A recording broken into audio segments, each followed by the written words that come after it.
Welcome दोस्तों। मैं अमित चौधरी आज इस सीपी ऑनलाइन में आपको डबल फिलर सेक्शन में ले जा रहा हूं और हम लोग इस मटेरियल को डाउनलोड कर सकते हैं। इस पीडीएफ का लिंक दिया हुआ है कमेंट में। हम लोग कुछ क्वेश्चंस इसमें से बनाएंगे। हम लोग 30 नंबर क्वेश्चन बना रहे हैं। 30 number. Despite dash of resources the financially under privilege students dash in their endeavour. Despite मतलब इसके बावजूद। जब भी डिस्पाइट आता है या दो आता है या ऑल दो आता है या हाउएवर आता है, ये सब का मतलब होता है हालांकि, इसके बावजूद। ये सारे कंजंक्शंस दो ऑपोजिट क्लॉजेस को जोड़ते हैं। मतलब अगर एक पार्ट ऑफ सेंटेंस में पॉजिटिव भाव रहेगा तो दूसरे पार्ट ऑफ सेंटेंस में नेगेटिव भाव रहेगा। जैसे गरीब होने के बावजूद वो लोगों की मदद करता है, तो एक तरफ गरीब होना नेगेटिव है, लोगों की मदद करना पॉजिटिव है। उसी तरह इसमें एक तरफ पॉजिटिव रहेगा, एक तरफ नेगेटिव रहेगा। तो डिस्पाइट डैश ऑफ रिसोर्सेज, अगर रिसोर्सेज यानी संसाधनों की या तो कमी होगी या अधिकता होगी। The financially under privilege students, financially under privilege students मतलब जो गरीब स्टूडेंट्स हैं, डैश इन देयर इंडिएवर, इंडिएवर मतलब अपने प्रयास में वो डैश हुए। तो गरीब स्टूडेंट्स अपने प्रयास में क्या होंगे? अगर यहाँ पे कुछ नेगेटिव होगा तो इधर कुछ पॉजिटिव होगा, इधर कुछ पॉजिटिव, इधर कुछ नेगेटिव होगा तो इधर कुछ पॉजिटिव होगा। यानी एक वर्ड पॉजिटिव और एक वर्ड नेगेटिव होना चाहिए। सारे ऑप्शंस को देखते हैं। प्लेंटी मतलब काफ़ी, पॉजिटिव।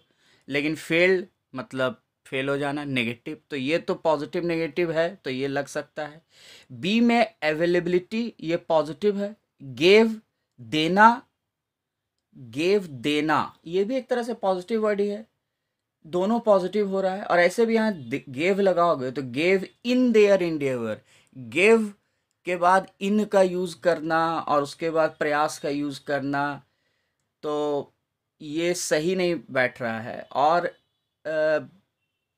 अगर हम सी ऑप्शन को देखें तो सी ऑप्शन बोलता है वांट। अब वांट मतलब तो होता है कि ज़रूरत, लेकिन यहाँ वांट का मतलब है कमी। वांट ऑफ रिसोर्सेज मतलब पैसों की कमी, तो ये तो नेगेटिव हो गया। और इधर है सरेंडर्ड। सरेंडर्ड जो होता है वो मतलब समर्पण करना। तो समर्पण आप किसी को करते हैं, एक आर्मी दूसरे के सामने समर्पण करती है, लेकिन अपने प्रयासों में समर्पण करने का कोई मतलब नहीं है, इसलिए सी ऑप्शन भी नहीं होगा। डी बोलता है लैक, नेगेटिव है, लेकिन सक्सीडेड पॉजिटिव है, तो ये नेगेटिव पॉजिटिव है, ये दोनों यहाँ पर आ सकता है। और एक्सट्रीमली, ये एक्सट्रीमिटी, एक्सट्रीमिटी मतलब एकदम अधिकता, ये भी एक तरह से पॉजिटिव है। और एक्सेल्ड ये भी पॉजिटिव है, तो दोनों पॉजिटिव है, नहीं होगा तो या तो ए ऑप्शन होगा, एक पॉजिटिव एक नेगेटिव, या फिर डी ऑप्शन होगा, एक नेगेटिव एक पॉजिटिव। अब अगर ए ऑप्शन को लगाएंगे तो रिसोर्सेज के प्लेंटी, अधिकता के बावजूद जो कमज़ोर स्टूडेंट्स थे वो फेल कर गए। और इसको लगाएंगे, डी को लगाएंगे, तो रिसोर्स की कमी के बावजूद जो गरीब स्टूडेंट्स थे वो सक्सीड कर गए। तो गरीब स्टूडेंट सक्सीड कर गए और रिसोर्सेज की कमी होने के बावजूद, ये ज़्यादा सही एक्सप्रेशन लगता है, इसलिए डी ऑप्शन होगा कि रिसोर्सेज के कमी के बावजूद, उनके पास रिसोर्सेज नहीं थे, पढ़ने के लिए किताबें नहीं थी या फिर और बहुत सारे सुविधाएं नहीं थी, लेकिन इसके बावजूद गरीब लोग सक्सेसफुल हो गए। तो इसका आंसर हो गया डी, 30 का। अब हम लोग एक क्वेश्चन और बना रहे हैं। एक क्वेश्चन हम लोग बनाएंगे, हम लोग बना रहे हैं 35 नंबर क्वेश्चन को, ध्यान दीजिएगा। ये क्वेश्चन बोलता है he was dash by letter that he had dash selected. He was informed by the letter, हो सकता है लेटर द्वारा इन्फॉर्म किया जाता है। He was told by the letter, told तो मतलब होता है कुछ पूछना, बताना। ये यहाँ पर यूज़ करना, लेटर द्वारा उसको टोल किया गया। टेल का यूज़ यहाँ पर सही नहीं है। He was stated by letter हो सकता है। स्टेटेड मतलब भी होता है ऑफिशियल सेंस में किसी को कुछ बताना। He was offered by letter भी हो सकता है, कोई जॉब ऑफर दिया जा सकता है। He was communicated by letter, तो मुझे लगता है कि एक टोल्ड के अलावा बाकी सारा यहाँ पे सही लगता है। तो he was dash by the letter that he dash selected. अभी अगर ही हैड बीन सेलेक्टेड कर दोगे, बीन लगा दोगे तो पैसिव हो जाएगा। सिंटेक्स पता होना चाहिए। हैड के बाद अगर बीन हो जाता है, उसके बाद V3 हो जाता है, तो पैसिव हो जाता है। तो इसका मतलब हो गया उसको लेटर द्वारा इन्फॉर्म किया गया कि उसको सेलेक्ट कर लिया गया था। बिल्कुल सही लगता है। टोल्ड तो होगा नहीं। He was stated by the letter that he had finally selected. देखो यहाँ पर बीन नहीं लग रहा है, यहाँ पर अगर बीन नहीं लग रहा है और ही हैड फाइनली सेलेक्टेड कर रहे हो तो इसका मतलब हो जा रहा है कि उसने फाइनली सेलेक्ट किया। जबकि उसने सेलेक्ट किया तो किसको सेलेक्ट किया? किसी कैंडिडेट को किया होगा। तो यहाँ पर वो ऑब्जेक्ट आना चाहिए था कि ही had finally selected all the candidates. लेकिन यहाँ पर कोई ऑब्जेक्ट है नहीं, इसका मतलब ये पैसिव का लाइन है, इसका मतलब यहाँ बीन ही लगना चाहिए, इसीलिए सी नहीं होगा। डी भी हो सकता है, he was offered by the letter that he had been selected. तो मुझे दोनों में पैसिव नज़र आ रहा है, फैसला करना है कि इन्फॉर्म्ड सही लग रहा है कि ऑफर्ड सही लग रहा है, तो इन्फॉर्म्ड ज़्यादा सही है। लेटर द्वारा इन्फॉर्म किया जाता है, ना कि लेटर द्वारा ऑफर किया जाता है। ऑफर तो आपको आपका इंटरव्यूअर करता है जॉब, लेकिन लेटर द्वारा आपको इन्फॉर्म किया जाता है कि आपको जॉब मिल गया। और ई देख लेते हैं, he was communicated by letter that he had not selected, ये तो फिर एक्टिव हो गया, उसने सेलेक्ट नहीं किया। तो किसको सेलेक्ट नहीं किया? यहाँ कोई ऑब्जेक्ट नहीं आ रहा है, इसीलिए एक्टिव में नहीं हो सकता, इसलिए ई भी नहीं होगा। आंसर इसका ए होगा कि उसको इन्फॉर्म किया गया लेटर द्वारा कि उसको सेलेक्ट कर लिया गया है। 36 नंबर देखते हैं, giving unfair dash to ones relatives in the matter of appointments and such other benefits is dash। तो गिविंग अनफेयर मतलब होता है गलत, एक तरह से अनएथिकल। तो अगर अनएथिकल तरीके से किसी के रिलेटिव को दिया जाए किसी मैटर में और उस अपॉइंटमेंट में, और सच अदर बेनिफिट्स अगर प्रोवाइड किया जाए, तो वो क्या कहलाता है? आइए सारे इन ऑप्शंस को पहले समझ लेते हैं। पैरोशियलिज्म मतलब होता है किसी एक विषय के प्रति आप अगर इंटरेस्ट रखें, मतलब झुकाव रखें, एक तरफ का झुकाव होना किसी एक सब्जेक्ट के तरफ, पैरोशियलिज्म। अगर नेपोटिज्म देखिएगा तो नेपोटिज्म मतलब होता है भाई भतीजावाद। भाई भतीजावाद का मतलब कि जितने लोगों को हम जॉब ऑफर करेंगे अपने फैमिली के अंदर ही करेंगे, मतलब सिर्फ अपने फैमिली को फ़ायदा पहुंचाने की कोशिश करेंगे। प्रैग्मेटिक मतलब विद्वतापूर्ण होता है। प्रैग्मेटिज्म मतलब कोई भी चीज़ जब सही गलत का बोध हो, विद्वतापूर्ण तरीके से आप सोचे, तो प्रैग्मेटिज्म कहलाता है। ये वर्ड है शॉविनिज्म, इसको चौविनिज्म नहीं शॉविनिज्म पढ़ेंगे। इसका मतलब होता है एक तरह का कट्टरपन। जैसे हिटलर के अंदर एक कट्टरपन था, उसका मानना था कि नाजी लोग सर्वश्रेष्ठ हैं, यहूदी लोग, जीव लोग खराब हैं, तो ये शॉविनिज्म कहलाता है। एक तरह का जब आप अंध राष्ट्रभक्ति तो जिंगोइज्म कहलाता है, लेकिन शॉविनिज्म एक तरह का अंधा बिलीफ किसी अपने खासियत को, अपने जात, अपने धर्म, अपने देश को लेकर जो कट्टर भावना होती है उसको शॉविनिज्म कहते हैं। एक वर्ड मेल शॉविनिज्म इससे बनता है। मेल शॉविनिज्म का मतलब वो सारे मेल, उनका रवैया जो मानते हैं कि औरतों को पढ़ाई का, नौकरी का अधिकार नहीं है, जो मेल के आधिपत्य को स्थापित करना चाहते हैं, उनको मेल शॉविनिस्ट कहा जाता है। और यहाँ पे कम्युनलिज्म है। कम्युनलिज्म और कम्युनलिज्म जो होता है उसका मतलब संप्रदायवाद होता है, माने एक धर्म और दूसरे धर्म के बीच जो भेदभाव है। लेकिन यहाँ पे क्वेश्चन में क्या बोला जा रहा है? अपने रिलेटिव को फ़ायदा पहुँचाना। रिलेटिव को फ़ायदा पहुँचाना क्या कहलाता है? तो नेपोटिज्म। तो आंसर क्या होना चाहिए? बी। यानी जब आप अनफेयर एडवांटेज देते हैं, ज़रूरत से ज़्यादा फ़ायदा देते हैं अपने रिलेटिव को अपॉइंटमेंट्स में, तो ये नेपोटिज्म कहलाता है। अब हम लोग एक क्वेश्चन देखते हैं, 38 नंबर क्वेश्चन, जरा आप मेरे साथ देखेंगे। Our army is dash dash the border of the neighbouring country. तो हमारे आर्मी को पोस्टेड किया गया, एक्यूमुलेटेड किया गया, असेंबल्ड किया गया, डिप्लॉयड किया गया, या फाइटिंग। तो देखो, सबसे पहली बात कि पोस्टेड तो नहीं होगा। पोस्टेड तो जनरली होता है जैसे सरकारी नौकरी या किसी नौकरी में किसी को कहीं पे पोस्ट किया जाता है। यहाँ पे आर्मी को पोस्ट नहीं किया जा सकता। आर्मी के किसी अधिकारी को पोस्ट किया जा सकता है, पूरे आर्मी को नहीं। एक्यूमुलेटेड मतलब होता है जमा करना, तो आर्मी को जमा किया गया इसका कोई मतलब नहीं है। ये जमा करना जनरली असेंबल्ड होता तो हम सोचते भी, एक्यूमुलेटेड तो पैसा वैसा जमा करना, इससे संचय करना। अब असेंबल हो सकता है। और एट द बॉर्डर, तो आर्मी को असेंबल किया गया बॉर्डर पे, सही लगता है। आर्मी इज डिप्लॉयड भी हो सकता है। डिप्लॉयड मतलब ये मुस्तैद करना, तैनात करना।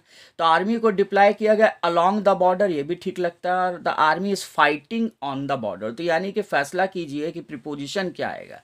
तो प्रीपोजिशन यहाँ अलोंग आना चाहिए। क्यों अलोंग आना चाहिए? क्योंकि प्रीपोजिशन में हम पढ़ेंगे कि जब भी किसी समानांतर पैरेलल रेखा के साथ साथ आप चलें, जैसे नदी के किनारे चले, समुद्र के किनारे चले, किसी दीवार के साथ साथ चले, किसी गली के साथ साथ चले, किसी बॉर्डर के साथ साथ चले, तो एक लंबी रेखा के समानांतर में आप जब चल रहे हैं या आप खड़े हैं या आप डिप्लॉय किए गए हैं, तो इसमें अलोंग का यूज़ होगा, क्योंकि पूरे बॉर्डर की बात बोली जा रही है। अगर बॉर्डर में एक खास चेक पोस्ट का बात बोला जाता, वाघा बॉर्डर बोला जाता, तो एट हो सकता है क्योंकि वो खास जगह है, लेकिन यहां पर पूरे बॉर्डर के साथ साथ उनको डिप्लॉय किया गया, उनको तैनात किया गया है, तो यहां पर अलोंग का यूज होगा। 39 नंबर, तो मुझे नहीं लगता है कि ज़रा भी इसमें आपको दिक्कत होगा। The teacher dash is students dash being late, तो यहाँ फॉर आएगा। The teacher reprimanded, B option होगा। टीचर ने डांटा स्टूडेंट्स को for being late to school, school late आने के लिए। अब सवाल ये है कि कोई बोलेगा सर ए क्यों नहीं होगा, शाउटेड भी तो हो सकता है, बिल्कुल हो सकता है, लेकिन shouted his students at being late नहीं होगा। शाउटेड एट एक साथ आना चाहिए, यहाँ पर शाउटेड और एट के बीच में यहाँ पर हिज स्टूडेंट्स आ जा रहा है, जो कि सही नहीं है। तो हमारा जवाब इसमें होना चाहिए बी, रिप्रिमांड माने डांटना, माने उनको स्टूडेंट्स को लेट से आने के लिए डांटा गया। अब हम लोग अगले शीट पे आ रहे हैं, इसमें कुछ क्वेश्चंस देखेंगे। तो एक क्वेश्चन हम देख रहे हैं 44 नंबर क्वेश्चन, ग्रामर का कुछ बात इसमें हम लोग सीखेंगे। The doctor reach the house too dash to find the patient, माने डॉक्टर जो है वो घर पहुंचा और टू लगा हुआ है, TOO, too dash to find the patient dash. एक बात ध्यान रखना कि जब भी TOO लग जाता है, ये एक नेगेटिव शब्द होता है, इसका मतलब होता है ज़रूरत से ज़्यादा। और जब इसको तोड़ा जाता है टू को, तो too actually so that not में टूटता है। तो याद रखना, टू को जब तोड़ा जाता है तो too actually so plus that और प्लस नॉट में टूट जाता है। इस तरीके से ये ब्रेक होता है। तो अब अगर इस लाइन को आप सो दैट नॉट में पढ़ें तो ये लाइन ऐसे बनेगा, the doctor reach the house so dash that he cannot find the patient dash। मतलब टू के जगह सो लगा दो, the doctor reach the house सो, और फिर यहां जो भी आएगा सो डैश, दैट लगाओ और फिर ही लगाओ और इस तरफ एक नॉट लगाओ। तो the doctor reach the house so dash that he can not या कुड नॉट होगा क्योंकि द रीच्ड है, he could not find the patient dash. तो आंसर यहां पर सी होना चाहिए। The doctor reach the house too late to find the patient alive, माने डॉक्टर घर इतना लेट पहुंचा, the doctor reach the house so late that he could not find the patient alive, माने doctor इतना late पहुंचा कि patient जिंदा बच ही नहीं पाया। तो यहाँ पे ध्यान दीजिएगा, यहाँ जवाब सी होगा। कुछ लोगों को कंफ्यूजन हो जाएगा मे बी बी में, क्योंकि यहाँ सिक बोला जा रहा है, यहाँ पेशेंट है, लेकिन नहीं, यहाँ पर थोड़ा सा अपोजिट होता है कि इतना लेट पहुंचा कि पेशेंट जिंदा नहीं मिला। तो जिंदा नहीं मिला तो नॉट तो आ ही रहा है, तो नॉट आ ही रहा है, तो अब यहाँ डेड मत लगाओ, यहाँ पर अलाइव लगाओ। अलाइव लगाओगे तब नॉट अलाइव मतलब डेड हो जाएगा, मैंने इतना लेट पहुंचा कि वो मर चुका था। तो ये एक हो गया। अब हम लोग एक एक्सरसाइज इसका और बनाएंगे। एक नंबर 48 नंबर आप जरा देखें मेरे साथ। Dash to your error the dash consignment has been delayed by a week. यहां पर अकॉर्डिंग टू योर एरर भी हो सकता है, अकॉर्डिंग के साथ योर टू लगता है।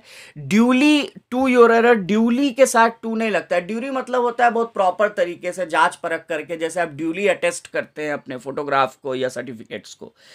ओइंग टू योर, ओइंग भी होता है, ओइंग के बाद भी इसका मतलब भी ड्यू टू होता है, ओइंग के बाद भी टू का यूज होता है। एडेड टू योर एरर भी होता है, एडेड के बाद भी टू का यूज हो सकता है। Admitting to your error, admitting to your error माने तुम्हारे एरर को, मतलब एडमिटिंग योर एरर होता है तब सही होता है कि एरर को मान लेना, लेकिन एडमिटिंग टू योर एरर गलत है। तो आंसर या तो अकॉर्डिंग टू होगा, या तो ओइंग टू होगा, या एडेड टू होगा। लेकिन अगर तुम पूरा पढ़ोगे तो अकॉर्डिंग टू योर एरर सही नहीं है, क्योंकि इसका मतलब होता है एरर के अनुसार। अकॉर्डिंग टू योर इंस्ट्रक्शन हो सकता है, एरर के अनुसार नहीं होता है, एरर के कारण होता है। और इसीलिए हम यहाँ पर ओइंग लगाएंगे 48 में, हम लिखेंगे owing to your error the entire consignment has been delayed by a week. माने तुम्हारे एरर के कारण पूरा कंसाइनमेंट जो है वो एक वीक से डिले हो गया। तो यहाँ पर ओइंग का यूज सही है। और एक क्वेश्चन हम लोग और देखते हैं, 50 नंबर क्वेश्चन हम लोग देख रहे हैं। 50 नंबर क्वेश्चन बोलता है we are proud to say that today dash 26% of our total accounts are dash by women and senior citizen. तो हम इस बात में प्राउड करते हैं कि आज डैश 26% ऑफ टोटल अकाउंट का जो 26% है are dash by women and senior citizens. तो अप्रोक्सीमेट नहीं होगा, अप्रोक्सीमेटली होगा, करीब करीब के लिए अप्रोक्सीमेटली, नियरली। तो नियरली हो सकता है, करीब करीब 26%। ओवर 26% ठीक है, ओवर भी उससे ज़्यादा के सेंस में हो सकता है, लेकिन थोड़ा सा इसमें कन्फ्यूजन है। ओवर लगाएं अबव लगाएं, तो अबव को भी चलो अभी मान लेते हैं क्योंकि हमको कन्फ्यूजन लग रहा है। मान लो कि ऐसे ओवर और अबव के बीच के डिफरेंस को आपको समझ लेना चाहिए। ओवर और अबव दोनों ऊपर को बताता है, लेकिन ओवर बताता है फिजिकल कोई चीज़ ऊपर हो। जैसे आपके ऊपर एक पंखा है तो आप क्या बोलेंगे, पंखा को आप ओवर बोलेंगे अबव बोलेंगे? ओवर बोलेंगे, क्योंकि वो ठीक आपके सर के ऊपर है।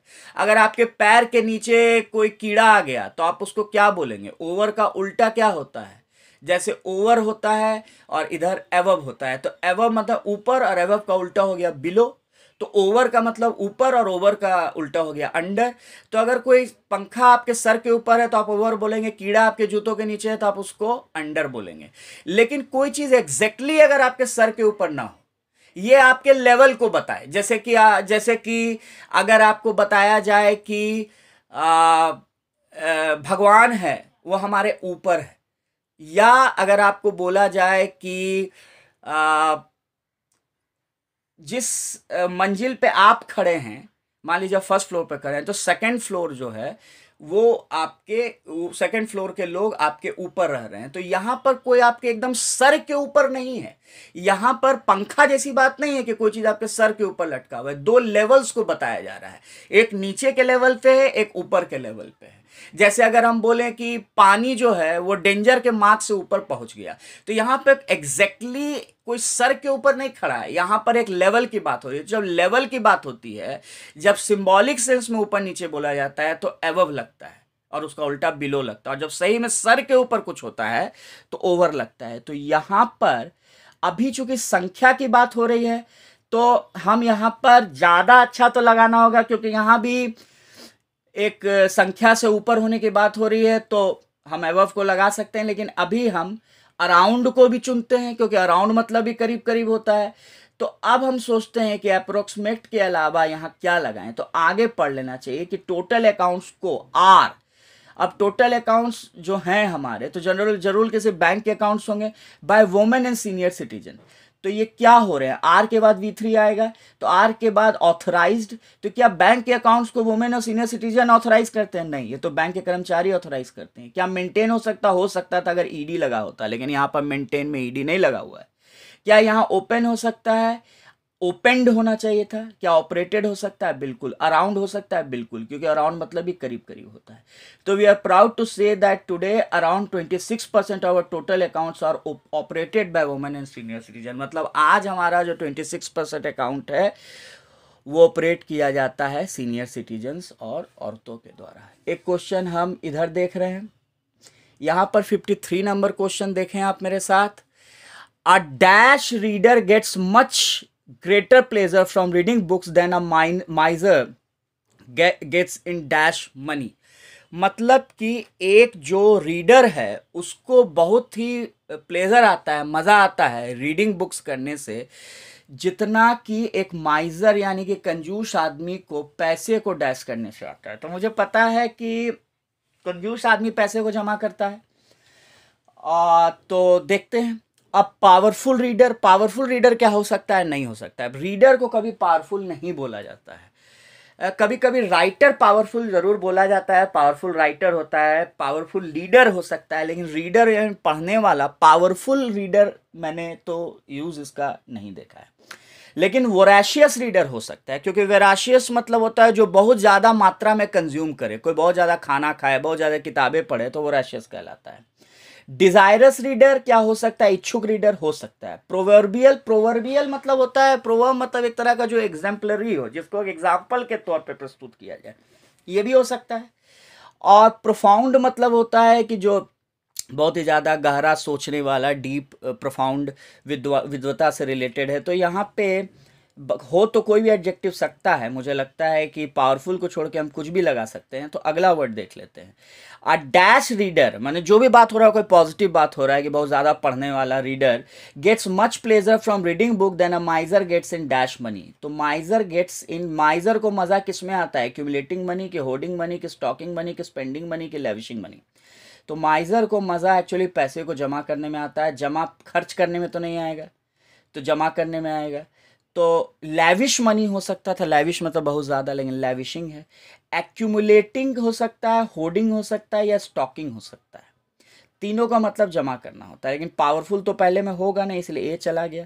तो अब माइजर को मजा किस में आता है? पैसे को जमा करने में या पैसे को जमा करने में? होर्डिंग मतलब भी जमा करना, स्टॉकिंग मतलब भी जमा करना, लेकिन दोनों के बीच एक डिफरेंस है।